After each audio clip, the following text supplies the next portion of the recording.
My cat still hasn't moved. You can see his little butt right there. Wait, right there. There's a little butt. Anyway, hi, welcome back to class. Today's video is a continuation of our last video. The last one was What is Socrates? Today, though, we're going to move on to his student, an individual called Plato. Now, I'm not going to get into who Plato is in this video. Instead, we're going to look at one of Plato's most popular and well-known examples, and essentially the example you will hear in every introductory to philosophy class ever, the Allegory of the Cave. Now, the Allegory of the Cave is one of Plato's most popular examples, as I've already said, and it can be found in his book, The Republic. Now, in The Republic, Socrates, Plato, and a man named Glaucon are all kind of discussing this idea of whether or not we have to be good people, is it necessary for us to be good, how do we live in a society, and what's important for the ideal society. Now that's a lot to digest, and I will probably be making a number of videos just on that alone. But let's go ahead and talk about one of his most well-known examples from that book, the Allegory of the Cave. Well, the reason why we talk about the Allegory of the Cave separate from the rest of the Republic a lot of the time is because the Allegory of the Cave helps us to understand a couple of prominent key features in Plato's philosophy. And you don't really need the rest of the Republic to understand or dive into those key features as expressed from the allegory. Now, some of you have probably read the Allegory of the Cave before or heard it described to you, and if you haven't, that's perfectly fine. But I do recommend that you go ahead and check out and read the Allegory of the Cave before you watch this video. The reason for that is, well, one, it's not very long. The Allegory of the Cave is actually very, very short. And two, it'll just kind of help you to understand it a little bit better. Because while I'm going to give you a brief synopsis of the Allegory of the Cave, there are some languages and imagery that is brought up in the allegory that, knowing it will probably help our examination of it just make a little bit more sense. So go ahead, pause the video, go read it, come back, and, There are many different versions or tellings of the Allegory of the Cave because throughout history, people have just continued to talk about it and talk about it and talk about it. In the original Allegory of the Cave, you had a prisoner who was chained to a wall. And being chained to this wall, they could only actually look ahead of them. They couldn't turn their head, they couldn't move their body. They were just chained to this wall, and they could only look forward. And in looking forward, the only thing that they could see was another wall directly in front of them. And on this other wall, they could see kind of this white circle in which these shadows moved across them one after the other, and it just continued to happen over and over and over again. And it was always the same 3 or 4 shadows in a row. You'd have a mouse, a cat, a dog, and then we'll say a giraffe. You'd have these 4 things follow one after the other. Mouse, cat, dog, giraffe. Mouse, cat, dog, giraffe. This was the prisoner's entire existence. It was all they knew. It was all they could think of. It was their entire life. Until one day the prisoner found themselves unchained from the wall. And removing themselves from the wall, stepping forward, they looked around. And they saw that there were other people here chained on the wall with them. And they had no idea. Their entire lives they'd lived here chained to this wall. And they had no idea that there were other people to their left and to their right. This was a revelation for the prisoner. And so the next thing the prisoner does is they go forward to the white circle on the wall. And they start to try to touch it. And to try to grab and manipulate at the shadows. But they can't. And in doing so, they learn that these things that have been moving across the wall their whole lives, these things that they thought were real, were tangible things like the prisoner themselves, weren't. They were in fact lesser. They were copies, imitations, these unmanipulatable things that just, hello Oliver, that just moved across the wall. And in looking back behind them, they didn't see a cat walk across. Instead, they saw a bright light. And so the prisoner, wanting to see what this was, went to explore and see the source of that light. Now, upon going further into the cave, they found the source of the light was actually a fire. And the fire was what cast the light onto the wall below, creating that white sphere that they saw their entire life. And in front of the fire, they saw these paper cutouts. Now, there are different versions of this. In the original Allegory of the Cave, there were essentially paper cutouts on sticks, long poles, that would just move around. And the prisoner could look down and see that these poles were being moved by people down in this lower cavern, kind of manipulating them and moving them across the light. When I learned it as a pinwheel.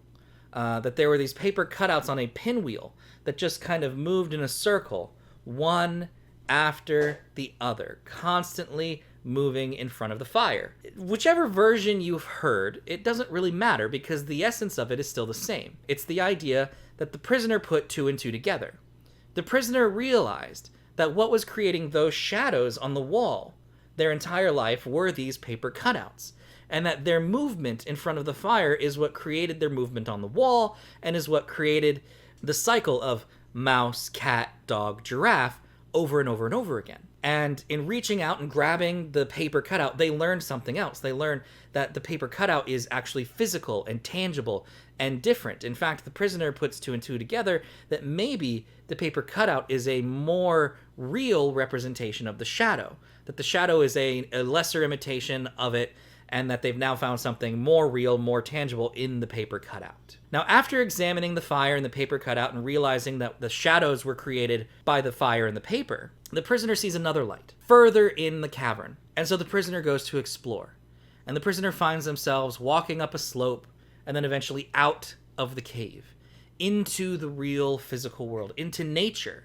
They're initially blinded by the sun, and then they see the world around them. And the sun burns. It hurts. It's a painful transition for the prisoner to go from the dark blindness of the cave into the visible world of light under the sun. But once they do, once their eyes adjust, they can see the physical, tangible world around them. And what's the first thing that you think that they see? Well, the prisoner sees a mouse scurry across the ground, chased by a cat, who is in turn chased by a dog. And then because for some reason I said giraffe 5 minutes ago, there's a giraffe in the distance eating in the trees. And the prisoner can walk over and can pet the dog and can pet the cat and hold the mouse. And if they're brave enough, can go touch the giraffe. But they realize that these living, breathing, physical creatures are what the paper cutouts were attempting to represent. So this living cat, this living dog, is a more real version of the paper cutouts. And so the prisoner muses what all of this means, learns that their world is constantly evolving and changing, and that there are possibly more real things above their current knowledge. But the prisoner also muses what would happen if they went back into the cave. And the prisoner does attempt to initially go back into the cave and finds that they can't see or walk around the way that they used to. That because they've been exposed to the light of the sun, their eyes won't adjust. They find themselves lost in this kind of cavern of darkness, that they can't accept what it used to be. And the prisoner muses that if they were to go back in and attempt to unlock the rest of the prisoners and tell them this truth and reveal to them the knowledge of the world that they had discovered, that the other prisoners probably wouldn't believe them and may in fact try to kill them. Now that's the allegory of the cave. In a summed up nutshell, I made it a little simplified and I changed a couple of the things, the examples, but that's it. That's the allegory of the cave. A person who is chained their entire life finds themselves unchained. They discover shadows on a wall. They discover paper cutouts in front of a fire. And then they discover the real physical world and the living things that inhabit it. So what in the hell does any of that mean? Why is that such a popular philosophical example? What is the purpose of that philosophical example? Well, there are actually two main things, two main takeaways that we can get from the allegory of the cave. So the first lesson that we learn from the allegory of the cave is the idea that knowledge grows upon knowledge. And we can see this in the different levels of the cave and the interactions that the prisoner has with each level. The prisoner starts themselves at the bottom of the cave, at the foundation of their knowledge. They think that the world exists and functions in a particular way. And as they explore, as they question things, they begin to learn that the world isn't as it actually seemed. It's not what they thought. They initially thought that the shadows were the most real thing in existence, that they were tangible, physical things like themselves. And upon exploration and experimentation, discovered that the shadows were in fact false, that they were lesser, that they were just a projection of the fire in the paper. And so the prisoner progresses up to the next level of the cave, where they then learn the source of the shadows. They put logic to use and put two and two together to discover that the fire creates light and projects this light onto the wall, and that when something moves in front of the light, it creates and casts a shadow. And the shadow is just this projection of the paper object in a lesser format. And upon learning that, they realize that their worldview has now changed, that it has evolved in this sort of way. And the prisoner then goes from that middle level up to the next level, continuing this process, this quest of exploration. And they reach the surface, where they are blinded by the light. Blinded by the light. They're blinded by the light. If you think about it, take this as an allegory, as it's meant to be. They're blinded by truth. They're blinded by reason. Because the uncomfortable reality is that the world they knew, the things that they knew, weren't true. That they were half-truths or lies or misunderstanding or misinformation. And that by exploring, they were able to discover a bigger, better reality on the surface. They were able to discover the physical world, to learn that there are cats and dogs and giraffes out there that are in fact real living, breathing creatures that the paper cutouts and the shadows were just attempting to kind of pass off as lesser. This idea of being blinded by reason, of being blinded by truth, is why it's so painful for the prisoner. It's never easy for us to learn that our world, that the things we experience, the truths, the beliefs that we have are wrong or falsified. This is why it's painful for the prisoner to go outside, because gaining knowledge is never easy. Questioning one's beliefs, questioning one's views, it's not an easy process. It is meant to be painful. It's meant to be difficult. And so moving from layer to layer to layer of the cave to eventually be blinded by the sun hurts. But once we're there, it's no longer painful. Once we experience the revelation and begin to accept it for what it is, it's no longer painful for us. Instead, we can now begin to see the world as it may actually be and understand that questioning and learning allows for us to open ourselves to a better form of living, to a better reality in a way. And so the prisoner finds themselves in this new reality, in this new experience of knowledge. This is also why when the prisoner decides that they might want to go back down into the cave, they can't. They can't go back down and live in ignorance the way that they used to live, the darkness symbolizing ignorance. They can no longer function and live here in the way that they used to, because now they've been given access to the light. They've been given access to knowledge and to reason. You know, once you know the truth of something, you can try to turn a blind eye. You can try to deny it, but that's no longer living in ignorance. That's now stupidity. That's denial. Living in the cave in darkness is ignorance. It's living a world unlearned. It's living a world without knowledge. Because once you know something, you can't live without it. You can't ignore it fully. It's always there. And so the prisoner could try to go back into the cave, could try to live their lives back there, but they will never be able to live the same as the way that they used to, because now they know about the light. Now they've been exposed to it, and their eyes don't work the same. As for the other prisoners, the reason why our original prisoner thinks about potentially going back to save them is because once we have knowledge, we definitely want to attempt to share it. And the prisoner's thinking about these other individuals chained in their dogmatic beliefs, chained in their ignorance, that could use this information. But the prisoner stops and ponders. They muse on the idea that maybe if they go and do this, the other prisoners won't accept it, and they might be met with violence and aggression, and that our original prisoner might be killed. This isn't unheard of. Think about human history. Anytime a new idea comes from science, or from logic, or from reason, we try to push humanity forward to progress with this new information or knowledge, it's met with aggression. It's met with this idea of, well, why can't you just accept things the way that they were? Why can't you just accept it? You have it good enough. You have it good. It was good enough for me. It should be good enough for you. No, Pluto was a planet. Yeah. No, there's only 2 genders. Brah. You know, we see this all of the time. Pluto and genders being a wonderful example. You know, I grew up learning about the 9 planets. Pluto was a planet. Now we've changed our classification system on planets. And so while Pluto still qualifies as a dwarf planet, it doesn't qualify as the type of celestial body that we now qualify as a planet. But it's met with such backlash. Well, no, I will still always teach my kids that there are 9 planets. Science can't change. Science changes all the time. Or the idea that there's only 2 genders. The date of me recording this is actually the 25th anniversary of Newsweek publishing an article about bisexuality and the idea that bisexuality is this new sexuality and it's dangerous. Sexuality and gender we've known about gender fluidity for centuries. We've known about different sexualities for centuries, but we've lived hiding in our caves, denying its existence. We've burned manuscripts, persecuted scientists and other followers for attempting to push the reality that, yes, gender is fluid. There are more than two gender identities. Yes, sexuality is a scale. It's a spectrum, and you might exist in homosexuality, you might exist in heterosexuality, or somewhere in between. It's not a binary system. We've known this for decades and centuries, but we've hidden ourselves away in our caves. And any time that somebody from the surface tries to come forward with this new reason, with this logic, with these academic ideas, they've been met with hostility. Galileo, Copernicus, Da Vinci were persecuted by the church. Some of them sequestered away. Some of them killed. It was a dangerous thing.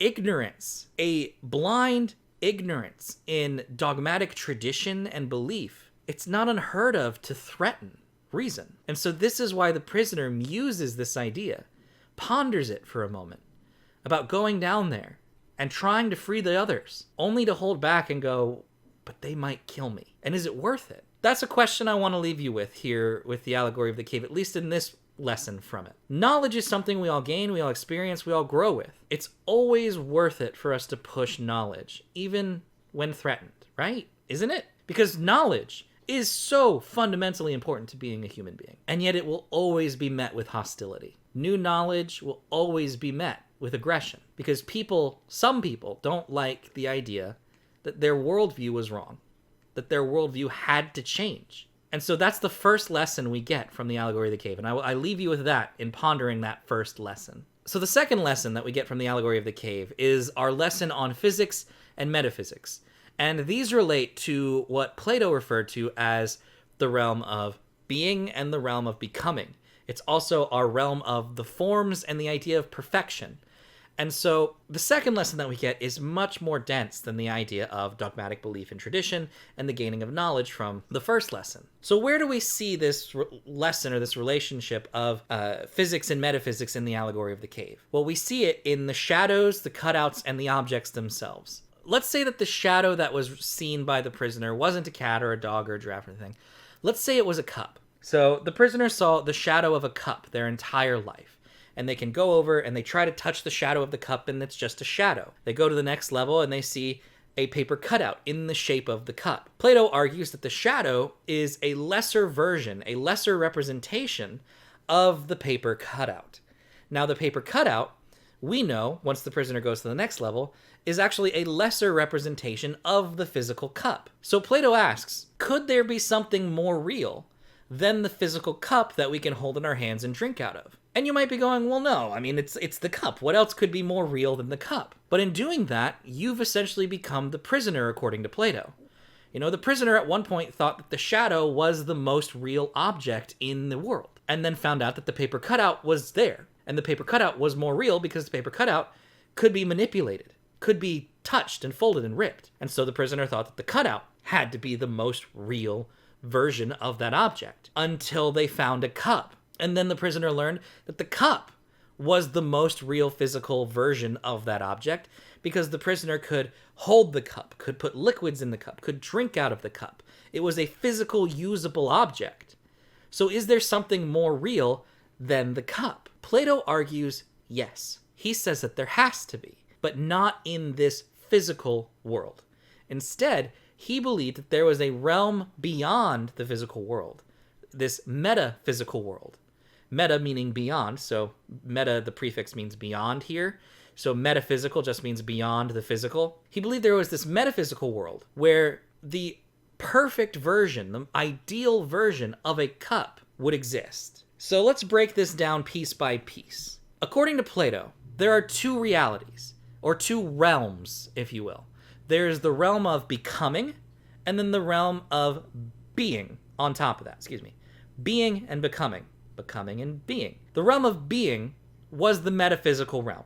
So the realm of being was that which was beyond the physical. It was where perfection and the ideal existed. While the realm of becoming is the physical world, where we live, where things are constantly becoming something else, where change is constantly occurring, all of the time. So the reason we call it the realm of becoming, that thing that constantly we can't seem to achieve, is the idea of perfection. And that was the big difference for Plato when it came to the realm of becoming and the realm of being. The reason we're becoming is, like I said, we're already becoming something different. And the reason for that is because we're constantly changing from one imperfect thing to another. When it came to the realm of being, however, this was the realm of perfection, the ideals, the forms, as Plato called them.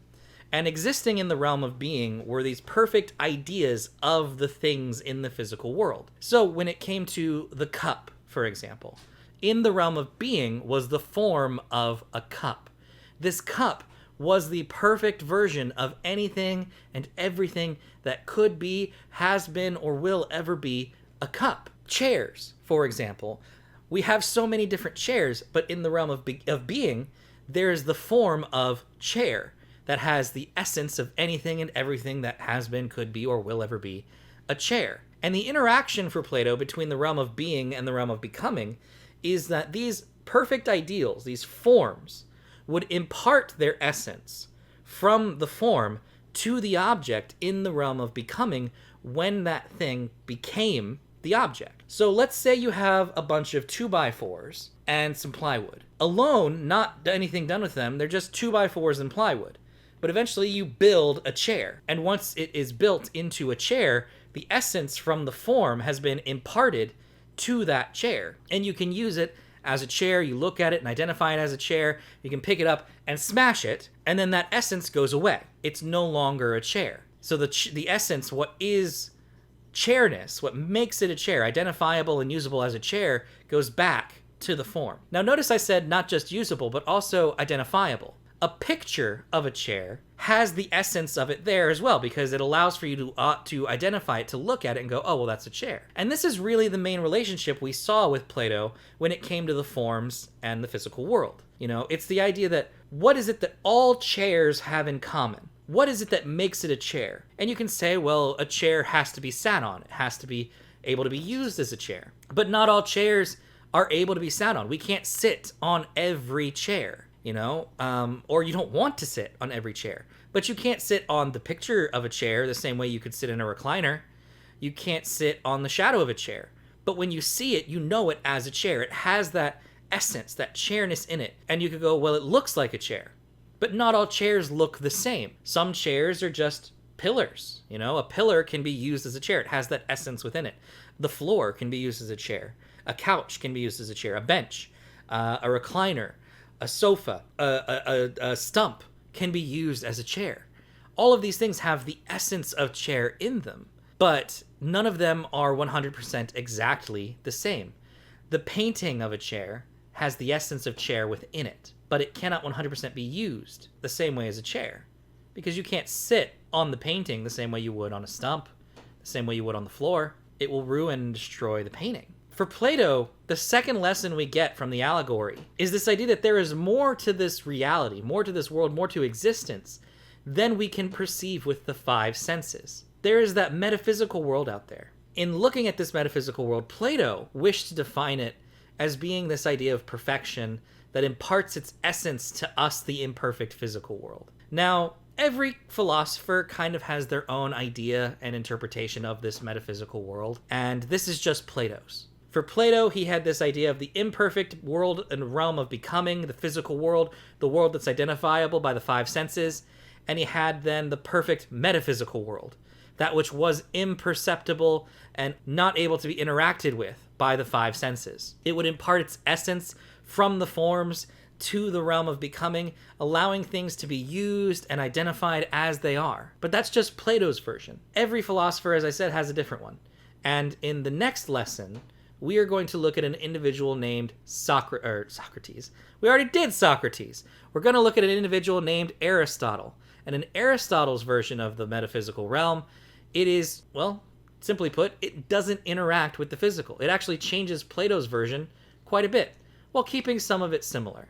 So go ahead and take some time and think about the allegory of the cave and the lessons that it tries to impart to us. This idea that knowledge grows upon knowledge, as well as the idea of the physical and the metaphysical realms. Do you agree with Plato's ideas on the physical and metaphysical? The idea of the forms and how they interact, how they pass their essence from this perfect idea to this imperfect object? Or do you think that it's a little bit flawed? Do you think that it doesn't quite cover all of its bases? Thinking about this, you might come into your own beliefs. You might figure out what you think about what lies beyond perception. And who knows, maybe you just need to look at somebody like Aristotle. But we'll do that in the next video. Thank you all so much for coming to class today. I really appreciate it. And I hope you enjoyed and took this lesson to heart. And I'll see you guys next time. Bye.